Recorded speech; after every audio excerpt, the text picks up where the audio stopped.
Hey hey hey, selamat datang kembali di Pokasi News. Masih bersama gue Faiz Riunyan dan Saya di sini. jadi ini adalah Pokasi News edisi 8 Desember 2023. Kalau begitu, kita langsung saja melihat ada berita apa aja di minggu ini. Silahkan.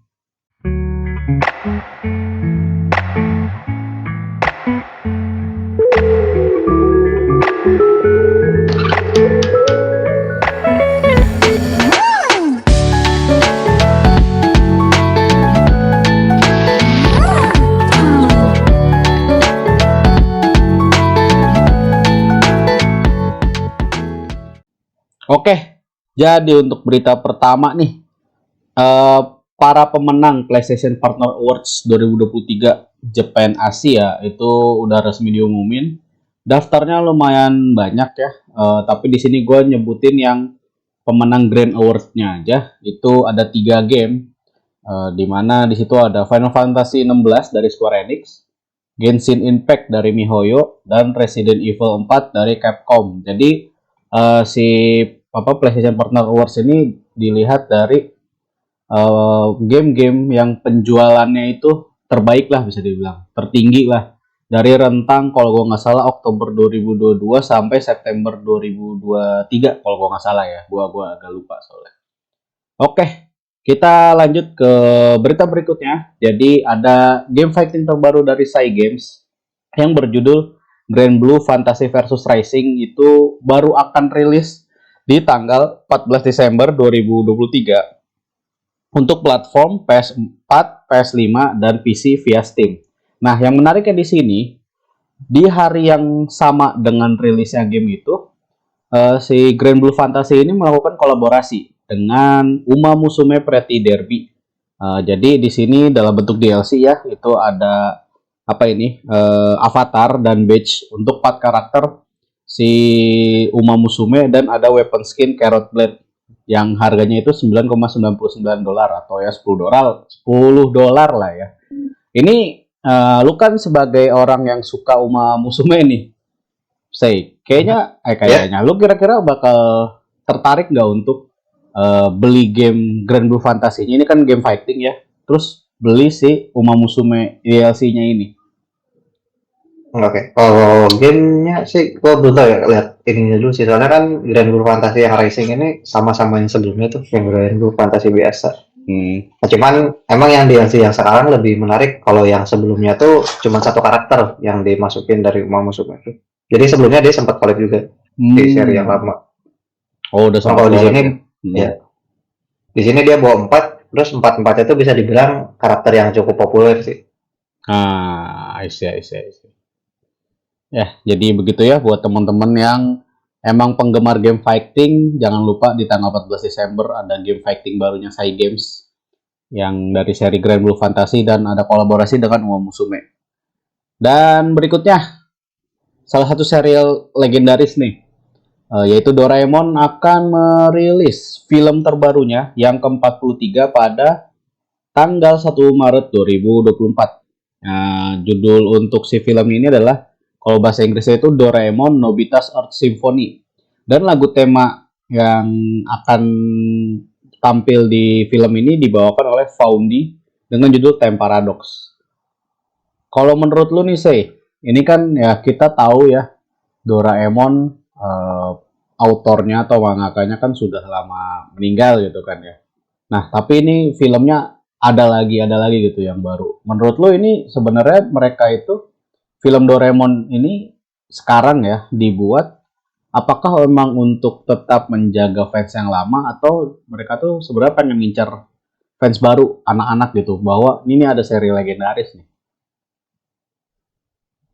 Gue sepakat sama yang kedua sih, kayaknya mereka lagi nyari fans baru. Soalnya kan Doraemon ini sama kayak apa ya, Conan sama Pokemon ya, yang tiap tahun Hmm. tuh rutin selalu ada movie kan. Iya, iya, iya.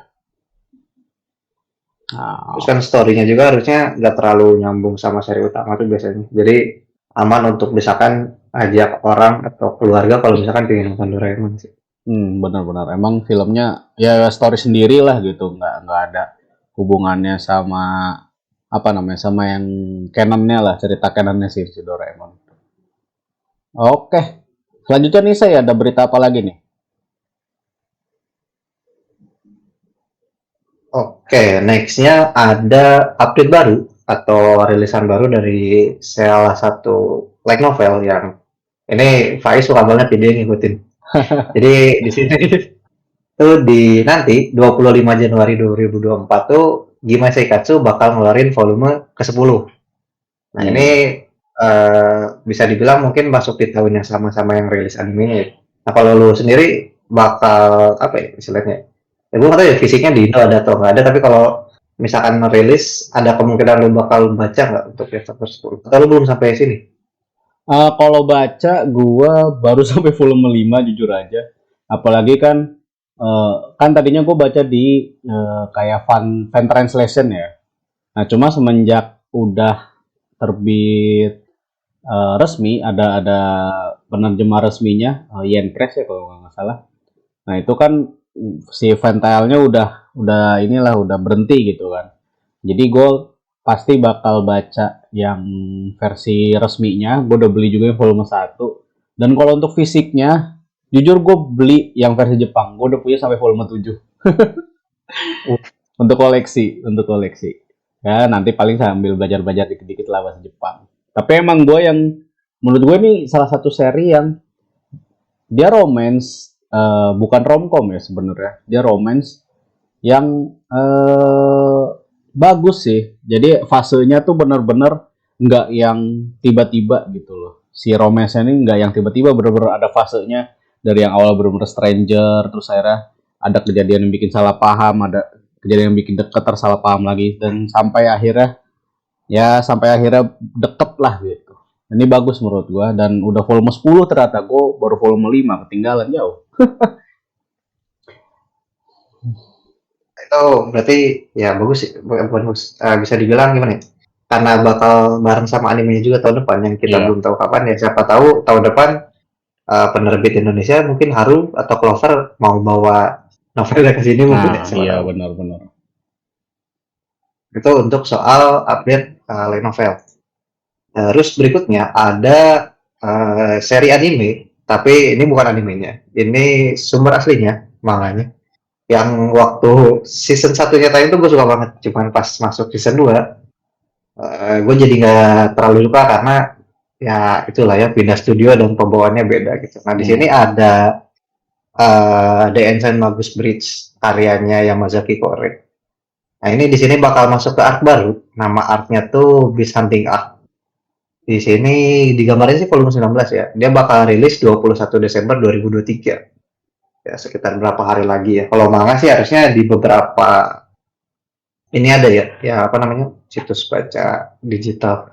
Hmm. Nah, ini gua gimana ya? Gue tuh sebenarnya suka sama story-nya dia, cuman karena ngikutin dari anime yang season 2-nya tuh agak kurang gitu. Jadi ya nggak tahu ya, agak happy dan tidak happy sih karena tahu manganya ini cukup panjang. Iya, iya, iya. Lu nggak baca kan? Enggak. Tapi ya gue tahu sih karena emang dia si animenya tuh ada pernah lihat cuplikannya gitu. Kalau nggak salah kan dia kayak budak yang dibeli ya. Iya. Iya kan ya, budak yang dibeli gitu kan ya. Gue pernah lihat cuplikan-cuplikan awal animenya doang. Cuma gue nggak ngikutin karena kayaknya ini sojo nggak sih jatuhnya? Eh gimana? Enggak sih, karena Enggak ya, kan dia tuh dibeli buat jadi istri kan. Cuman ah, masalahnya yang belinya dia kan tulang. tulang iya. Iya, soalnya walaupun dari segi penggambaran emang nggak kelihatan sojo, cuma ada kesan sojonya gitu pas gue lihat si cuplikan animenya, jadi makanya gue nggak ngikutin sih. Ya. Tapi kalau misalkan teman-teman yang ngikutin animenya atau manganya ya bisa nunggu tuh nanti 21 Desember masuk ke arc baru. Terus nextnya ada kumpulan, seingat gue isinya tuh ibu-ibu semua. Sekumpulan ibu-ibu yang akhirnya akan melakukan sebuah art exhibition atau apa istilahnya itu art gallery di Ah, Tokyo tahun depan. Nah di sini ada grup yang namanya Clam. Nah ini udah mungkin banyak yang tahu ya. Contohnya ada Card Sakura, FX Holic, terus ada Code Geass dan lain-lain. hmm. Iya, Lo iya. sendiri fansnya mereka apa nih? Ibu-ibu satu sih, kedua ibu-ibu sih isinya. Iya, ya emang gue lihat klaim ini emang anggotanya 4 mangaka perempuan ya, udah pasti udah tua lah ya orang ini. Dari zaman kita kecil juga udah ada nih kan. Gue bukan sih, cuma dulu ya mungkin teman-teman juga di apa di Pokasi News sebelum-sebelumnya pernah denger kalau ya gue tahu Cardcaptor Sakura gitu karena kan pernah tayang di Indo juga, gue pernah sempat nonton gitu. Tapi ya karena zaman dulu sebanyak itu anime yang tayang di Indonesia, jadi banyak yang terlupakan atau banyak yang kayak cuma nonton 1-2 episode doang terus udah terlupakan gitu, udah nggak pernah nonton lagi gitu. Cuma Cardcaptor Sakura gue tahu sih. Kalau karyanya klaim ya, paling tahu itu doang. Jadi mereka bakal bikin show dan mungkin ntar ada bocoran ini juga kali. Soalnya saya ingat juga beberapa karyanya mereka ada yang sempat di remix sih kayak Cardcaptor Sakura sama Code Geass itu sempat di remake. Nah, mungkin siapa tahu di event itu ada list beberapa gitu. Iya, iya. Oke, terus nextnya ada apa nih? Oke, jadi selanjutnya ini ada anime original yang memiliki genre science fiction, roman komedi. Itu dari Telekom Animation Film yang judulnya itu Astronaut. Bukan astronot ini ya, apa penjelajah luar angkasa, bukan astro dan notnya not catatan gitu, bahasa Inggris catatan. Ini akan rilis di bulan April 2024, tayang di Crunchyroll. Nah, jadi ini tuh ceritanya kayak ada laki-laki, dia tuh chef, tapi dia kehilangan pekerjaannya. Nah, dia tuh pindah ke share house. Share house tuh mungkin gampangnya kalau di Indo ya kayak kos-kosan gitulah ya. Nah, di situ dia ketemu seorang cewek yang ternyata cewek itu adalah alien gitu. Nah, ini konsepnya sedikit unik ya untuk romcom dengan science fiction. Science fiction itu dari si ceweknya itu alien gitu. Oke, selanjutnya ada game yang udah jadul banget ini. Tiba-tiba diumumin akan rilis di PlayStation dan di Switch. Itu ada game dari Radeon Japan yang judulnya Adventure Bar Story yang akan rilis di Nintendo Switch tanggal 21 Desember 2023 dengan harga 1.500 yen. Ini emang sementara rilisnya di Jepang dulu ya. Terus nanti juga akan rilis di PS5 dan PS4. Ini yang gue kaget nih, PS5 loh. Ini game udah dari tahun 2006 kalau nggak salah. Di Android pun ada Adventure Bar Story, cuman gue ngecek di HP gue udah nggak ada karena si versi Android gue udah ketinggian katanya. Jadi udah nggak bisa untuk beli gamenya ini lagi, jadi udah nggak kompatibel lah. Nah itu yang bikin gue kaget, ini game udah jadul banget, tahu-tahu bakal rilis di PS5 coy, gokil sih. Dan tapi ini Jadi rencananya, remake, nggak remake, nggak bukan remake, remake. bukan Oh, remake, nggak ada tulisan remake soalnya. Nah ini gue yang bingung, nggak ada tulisan remake tapi bakal rilis di PS5 gitu. Ini nanti rencananya juga akan rilis di secara global ya. Cuma bertahap lah gitu kata kata si Radeon Japan ya. Oke, selanjutnya masih dari game. Itu ada dari developer asal Jepang yang bernama Orange. Itu mengumumkan visual novel misteri terbaru mereka. Judulnya itu Suspect's Room Keishicho Monzensho Tori Shirabehan. Nah, ini gamenya akan rilis di berbagai platform ya. Ada di PS5, PS4, Nintendo Switch, PC via Steam, iOS, dan Android. Ini jadi yang di skip cuma Xbox. Dia itu rencananya akan rilis untuk Switch dulu, tapi game ini kayaknya cuma rilis di Jepang ya. Sementara ini rilis di Jepang, belum ada pengumuman global. Ini apa namanya, rilis di Switch dengan harga 1.200 yen. Nah, nanti berikutnya menyusul di platform-platform yang lain. Seperti itu. Oke, selanjutnya nih, ada berita apa lagi sih? oke, nextnya ada pengumuman film dari seri lama. Seingat gua ini awalnya dia tayang 2000-an sih, 2005, 2004 ke bawah kalau nggak salah. Jadi di sini ada filmnya Gundam Seed Freedom yang bakalan dapat adaptasi novel. Nah ini kalau dari AMN disebut kalau untuk naskahnya ditulis sama Goto Ryu, terus untuk ilustrasinya sama Ogasawara Tohumi. Nah ini keduanya tuh yang pernah ngerjain untuk novel Mobile Gundam Seed yang sebelumnya.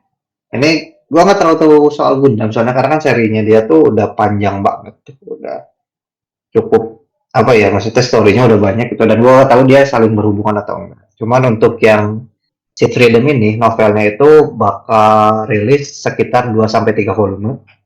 Yang volume awalnya tuh bakal rilis 30 Januari 2024. Terus ada informasi juga soal filmnya. Filmnya ini juga katanya bakal ada film baru yang nanti tayang di Jepang tuh 26 Januari 2024. Nah, ini yang gimana ya? Sebenarnya Gundam ini tuh setahu gua salah satu Gundam yang paling bagus karena ketika gua kasih ke teman gua tuh dia ngomongnya oh berasa nostalgia sih, katanya. Oh berarti kan emang judul besar gitu. Hmm. Ya, ini bisa ditunggu sih untuk yang suka. Walaupun novel ya, kalau novelnya kita nggak tahu bakal masuk sini atau enggak. Tapi kalau movie sih siapa tahu masuk ya untuk Gundam. Oke, terus nextnya ada serial game baru. Bukan serial game baru. Ada salah satu seri yang bakal dapat film. Di sini ada Symphony Gear. Dia bakal dapat film baru. Untuk namanya sih masih Project Symphony Gear Next ya. Di sini belum ada infonya juga dia bakal dirilis kapan. Cuman setahu gue Symphony Gear ini seriesnya udah banyak banget sih. Cuman gue nggak ngikutin untuk Symphony Gear ini. Tapi ini karena project, bukan project karena ini seri atau IP besar, kayaknya patut ditunggu sih untuk fanbase-nya. Untuk lu sendiri kira-kira tahu soal Symphony Gear ini guys? Gue pernah denger doang, tapi itu kan kalau gue nggak salah sih pertama nih anime seri animenya ya yang serial TV-nya tayang tuh 2012-an ya. Itu kan emang awal-awal gue pertama kali terjun, ibaratnya terjun ngikutin anime, nyari-nyari anime tuh di tahun-tahun segitu. Gue pernah lihat sih emang si Simpogir ini. Cuman gue nggak nonton karena kalau gue nggak salah tuh dia tuh kayak ada konsep mekanya gitu ya. Gue kan kurang suka ya meka, makanya Gundam pun gue nggak ngikutin. Dan Simpogir ini kalau kayaknya sih ada mekanya, makanya gue nggak ngikutin. Cuma gue tahu aja gitu, emang pernah denger aja gitu. Ya sih, saya ingat gue juga kalau nggak salah dia tuh mecha tapi ada lagunya. Agak mirip kayak Musik ya. Macross apa ya, yang ada dia peran Hmm. tapi ada yang nyanyi di belakang gitu. Seingat gue gitu sih. Soalnya gue Hmm. pernah nonton satu kalau nggak salah. Ya, ya. Oke, nextnya ada berita dari salah satu manga shonen yang akhirnya akan kembali. Nah ini kalau di beritanya, jadi Black Clover itu bakal balik lagi nanti untuk terbit lagi di winter 2024 atau tepatnya 25 Desember 2023 pas Natal nih. Nah ini gue nggak terlalu ngikutin Black Clover sih sebenarnya. Jadi gue nggak tahu dia tuh kemarin maksudnya kembali di sini tuh karena sempat libur atau apa sih? Lu ngikutin Black Clover kan nggak masalah? Iya. Dia kembali emang sempat libur dan alasan dia libur itu karena pindah publisher. Tadinya tuh dia di Weekly Shonen Jump yang ya terbitnya tuh mingguan ya. Nah ini sekarang dia pindah ke Jam Giga. Yang mana Jam Giga ini setahun itu cuma 4 kali terbitnya. Jadi kayak musim winter, terus spring, summer, fall gitu. Jadi satu musim sekali gitu. Jadi dalam satu itu 4 kali. Makanya ini sebenarnya di satu sisi agak disayangkan sih ya. Karena setahun cuma 4 kali. Tapi ini udah masuk arc ini loh, arc terakhir. Dia udah masuk arc terakhir sebenarnya. Cuma ya sayang aja jadi tamatnya jadi bisa ada lebih lama, kecuali kalau misalnya dia rilis langsung si chapter tuh banyak gitu. Soalnya kan selama ini Black Clover tuh kayak satu chapter cuma berapa belas doang gitu, berapa belas halaman doang, nggak terlalu banyak. Nah dengan dia rilis di Jam Giga yang rilisnya satu tahun cuma 4 kali sih, gue berharapnya dia bisa lebih banyak gitu sih, isi satu chapternya gitu. Itu sih. Jadi dia emang sempat libur karena pindah publisher. Oh, bukan karena dalam kutip dia udah nggak laku lagi soalnya atau ya kayaknya Black Clover tuh jarang dibahas ya belakang. Iya, satu sisi emang gue denger-denger udah agak menurun karena uh, ya ini rumornya sih kesalahan si mangakanya juga. Jadi kayak ibaratnya kayak teori fans atau permintaan fans tuh diturutin nama dia, begitu udah diturutin malah jadi menurun popularitasnya. Dengar-dengar sih gitu ya. menarik. Nah, itu bisa ditunggu ya kalau misalkan yang masih ngikutin Black Clover. eh, animenya udah. Berarti yang masih ngikutin manganya tuh yang bisa ditunggu nanti pas Natal bakal ada chapter baru berarti. Oke, terus nextnya ada berita apa nih? Selanjutnya nih ada seri Romance Supernatural yang kedatangan adaptasi anime baru, yaitu Seishun Butayaro. Dapat adaptasi baru untuk arc universitas gitu. Jadi di kemarin ya baru tayang juga ya kalau nggak salah untuk film terbarunya. Tahun ini tuh ada 2 film terbarunya dia. Nah ini diumumin ada adaptasi baru untuk arc yang universitas. Cuma belum ada informasi lebih lanjut sih. Jadi gue belum tahu ini si animenya tuh apakah film lagi atau dijadikan TV series gitu. Ini masih belum ada informasi lebih lengkap. Oke, yang berikutnya ada kolaborasi antara makanan cepat saji dengan game, yaitu McDonald's yang di Jepang melakukan kolaborasi dengan salah satu game besar ya, ini judul besar yaitu Fate Grand Order. Jadi mulai tanggal sebenarnya ini udah seminggu ya, udah kelewat seminggu sih dari acaranya. Dari seminggu yang lalu tuh mereka atau tepatnya tanggal 29 November melakukan kolaborasi yang mana setiap kali kita nih yang beli McDonald yang di Jepang tuh ada value set, itu si struknya bisa ibaratnya kayak dimasukin kotak undian. Nah nanti setiap minggunya tuh diundi gitu untuk mendapatkan antara potretnya tuh ya kayak gambar gitu atau kartu yang memiliki gambar dari karakter Fate Grand Order. Nah, cuman untuk yang potret tuh kayak seminggu tuh cuma 10 pemenang dan untuk yang kartu cuma 1000 pemenang gitu. Jadi gacha ini ya. Untuk karakter-karakter sendiri beda-beda tiap minggunya. Untuk minggu pertama ada Artoria Pendragon sama Nightingale. Sorry ya kalau misalnya pronunciation namanya salah karena gue juga nggak ngikutin Fate Grand Order ya. Terus yang kedua, minggu kedua ada Karna dan Quetzalcoatl, ya itulah pokoknya. Minggu ketiga nih ya, minggu terakhir itu ada Attilia the Sun, Martha sama John the Arc Alter. Ya pokoknya itulah ya buat teman-teman yang emang lagi di Jepang dan kalian fansnya Fate Grand Order, McDonald lagi melakukan kolaborasi. Selanjutnya ini ada dari beritanya Warner Bros dan Wit Studio yang mengungkapkan anime itu judulnya Suicide Squad Isekai. Nah, jadi ini menarik ya, Suicide Squad tapi dia masuk Isekai gitu. Suicide alah susah banget. Suicide Squad kan salah satu ya cukup terkenal ya kayaknya. Gue nggak terlalu tahu sih ya. Si filmnya sendiri gue nggak terlalu tahu, tapi pokoknya ini rencananya anime original buatan Warner Bros dan Wit Studio yang judulnya Suicide Squad Isekai itu akan rilis secara global tahun 2024. Terus si siapa namanya ini Tomoyasu Hote itu akan membawakan lagu openingnya yang berjudul Another World, dan di sini juga pengisi suaranya itu sudah diumumkan, ya itu ada Nagase Anna sebagai Harley Quinn, terus Umehara Yuichiro sebagai The Joker, Yamaguchi Reigo sebagai Deadshot, Koyasu Takehito sebagai Peacemaker, Fukuyama Jun sebagai Clayface, dan Kimura Subaru sebagai King Shark. Oke, untuk selanjutnya nih, ada apa lagi nih saya beritanya untuk minggu ini? Oke, nextnya ada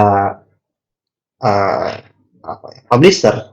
Oh, dia salah satu publisher anime maupun game. Nah, di sini dia munculin trailer baru untuk game visual novelnya yang judulnya tuh Hoka Haze. Nah, ini bakal rilis untuk Nintendo Switch sama PC di Steam di tahun 2024 nanti, cuman belum tahu kapan.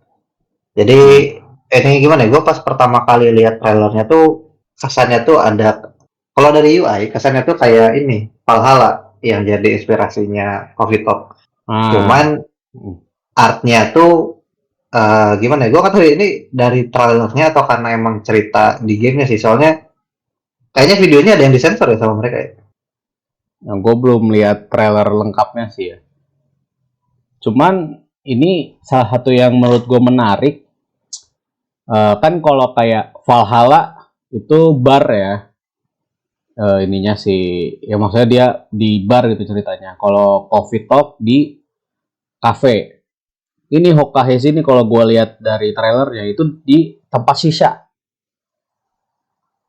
Nah, ini kan agak jarang ya gitu shisha tuh. Dia kenapa gitu mengangkat cerita ini bukan ya bukan kafe, bukan restoran, bukan apa, tapi ini shisha gitu loh. Tempat shisha gitu. Sementara shisha mungkin gue nggak tahu ya kalau di Jepang sendiri shisha tuh adalah udah umum atau belum ya. Bahkan di Indonesia sendiri pun kan nggak terlalu umum juga tempat nge-shisha gitu loh. Ya shisha tuh kayak ya semacam tempat kayak ngerokok, cuman ya gue kurang paham sih ya karena gue ngerokok juga, tapi ya kayak gitulah pokoknya, tempat ibaratnya kayak tempat untuk menghisap dan mengasap. Kalau lu bakal tertarik nggak sih sama ini game ini? Dari artnya sih gue tertarik, cuman kalau misalkan taruhlah dia emang sama kayak Valhalla atau Coffee Talk gitu ya, yang emang isinya tuh ceritanya kita ngobrol gitu, ya gue tertarik untuk nyobain sih. Cuman nggak tahu ya, kok dari trailernya ada kayak agak sedikit ada unsur ecchinya ya. Dari si ceweknya ya kayaknya gitu kan. Ya cuman kita belum tahu sih. Iya benar. Karena kan kalau misalkan kita ngomong VN terutama dari Jepang gitu, ada ecchinya tuh udah hal yang lumrah, lumrah. Iya. Kemungkinan apalagi ini kan mungkin bisa jadi dating sim gitu kan. Kita masih belum tahu karena belum ada info yang lengkapnya juga kan. Benar. Oke, itu untuk game visual novel terbaru. Terus nextnya ada kabar apa ya istilahnya? Kabar baik atau kabar gembira karena akhirnya start dari seri yang dulu sempat legend tuh mereka comeback untuk reunian lagi dan bikin film. Jadi di sini startnya Anohana, mereka bakal balik lagi untuk kerjain film baru yang judulnya Fureru. Nah, di sini disebutnya sih bakal tayang musim gugur 2024 nanti. Nah, untuk yang ngerjain masih bisa dibilang staffnya tuh hampir 100% sama gitu. Dan oh ya gue nge-flashback dikit sih. Jadi staffnya Anohana ini terakhir setelah Anohana sama sebelum Fureru ini mereka ngerjain ini apa? Sorana Sausa. Nah, itu temanya agak mirip sih, cuman untuk yang Fureru ini agak beda sih temanya. Tapi untuk jajaran staffnya masih sama. Contohnya kayak penulis skripnya masih Mario Kada yang dari lama atau dari apa ya dari awal emang dia gitu untuk kunci story-nya. Cuman untuk untuk studio yang garapnya ini sama kayak Sarana Sausa, Cloverworks bukan A1 Pictures kayak Anohana. Cuman seingat gua Cloverworks tuh dia sub divisinya A1 Pictures kan cuman ganti nama. Nah, yang menarik lagi di sini di production manajernya selain ada Aniplex, ada Story Inc. Di mana Story Inc ini dia yang ngebantuin apa ya studio Makoto Shinkai itu Comic 5 untuk bikin Suzume, terus Tenkinoko sama Kimi no Nawa yang harusnya mungkin secara visual bakal bagus sih. Dan ditambah lagi ini movie kan. Nah, ini bisa ditunggu sih, cuman kita nggak tahu ini bakal tayang di Indo atau enggak, terus cepat atau enggak. Siapa tahu 2025 kan kita nggak ada yang tahu juga sih. Nah, itu untuk info reunian dari staff legend. Terus terakhir di sini ada voting. Karena kebetulan pas ini di-record kan paginya tuh baru ada pengumuman dari The Game Awards kan. Nah, ini ada awards juga untuk anime. Ini dikeluarin sama Crunchyroll. Sehingga juga mereka rutin tiap tahun ada. Cuman untuk votingnya tuh baru dimulainya nanti Januari 2024. Terus untuk acaranya bakal diadain di 2 Maret 2024. Jadi agak telat sih, tapi untuk nominasinya tetap dari Januari sampai Desember. Nah, ini nominasinya banyak, gak mungkin gua sebutin satu-satu. Cuman ini mungkin menarik untuk disebut sih. Menurut lu sendiri kira-kira satu dah untuk anime of the year yang cocok atau yang menurut lu bakal setidaknya ada di nominasi itu apa? Anime of the year ya. Gue lupa tahun kemarin ya, tahun ini ya berarti ya. Tahun ini. Apa ya anime tahun ini ya? Yang kemungkinan ada. Gue sih berpikirnya Horimiya sih. Karena gue seneng Horimiya juga sih ya. Cuman kayaknya mungkin salah satu yang cukup layak. Cuman kan nggak tahu ya untuk pemilihan si apa namanya kriterianya. Dan itu biasanya ada berapa sih nominasinya? Ada berapa judul? Seingat tuh biasanya tuh 5 sampai 6 untuk setiap ini kategorinya. 5 sampai 6 ya. Tapi kalau Ya, misalnya cuman gua nggak tahu yang Crunchyroll ini kurasinya gimana. Kalau yang awards yang lain biasanya mereka tuh bikin vote dulu untuk setiap musim. Nanti tiap musim tuh ada perwakilan buat masuk ke anime of the year gitu. iya iya. Tapi soalnya kalau misalnya pun emang dari Januari sampai Desember kayaknya Sosono Frieren kemungkinan bakal masuk juga sih menurut gue ya. Frieren kayaknya bakal masuk. Berarti dari lo tuh Horimiya atau Frieren ya? Iya. Kalau dari lu apa? Kalau dari gua sih, gua ngelihat karena ini Crunchyroll dan kemungkinan votersnya banyak dari Amerika. Judul yang menurut gua kemungkinan bukan kemungkinan ya, kalau berdasarkan apa ya pembahasan yang ada di internet tuh kayaknya yang berpotensi masuk tuh ini apa Boku no Boku no Kokoro no Yabayatsu sama Kusurian no Hitori Goto. Kalau dari gua sih. Gue melupakan Kusurian no Hitori Goto. Soalnya gue belum nonton itu. Jadi gue lupa dapetnya Kari Diaris tuh. Iya. Karena untuk Horimiya mungkin kayaknya masih bisa, cuman untuk Frieren feeling gua tuh enggak karena ya. entah kenapa di Amerika tuh kayak di cancel gitu. Di cancel ya. Gua nggak tahu. Iya benar-benar. Di cancel. Baru-baru inget gue emang di cancel gara-gara ya ada scene di Frieren tuh kayak ibaratnya merendahkan atau menyindir kelompok tertentu lah ya, ribet lah Amerika pokoknya.